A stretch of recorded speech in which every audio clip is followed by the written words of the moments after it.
నీ రాజు తీసుకొచ్చే నల్లట్ట పుస్తకం మోసుకొచ్చిన వాళ్ళు కష్టపడి పిల్లులు వేసి రిట్ పిటిషన్ వేసి నిలబడి కొట్లాడి నీకు ఇచ్చిన హక్కిది.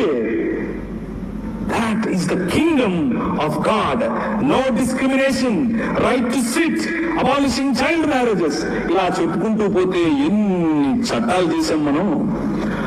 రైలు మనది, పోస్ట్ ఆఫీస్ మనది, ఐఏఎస్ తెచ్చింది మనం, ఐపీఎస్ తెచ్చింది మనం. తెలుగు భాషను నేర్చ భాష అన్నారు.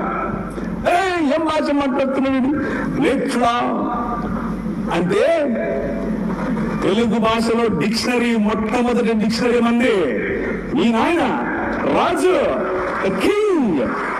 మనం ఇచ్చాం. CP brown, he was a machinery. ఆయన కలెక్టర్ మాత్రమే కాదు, మిషనరీ. తెలుగు భాష గద్య భాగంలో మొట్టమొదటి పేపర్ మనది. తెలుగు భాష గద్య భాగంలో మొట్టమొదటి పుస్తకం మంది. వీళ్ళకు వాళ్ళ సొంత రామాయణం, మహాభారతాలు కూడా ట్రాన్స్లేట్ చేసుకునే దిక్కు లేదు. అది చేసింది మనమే.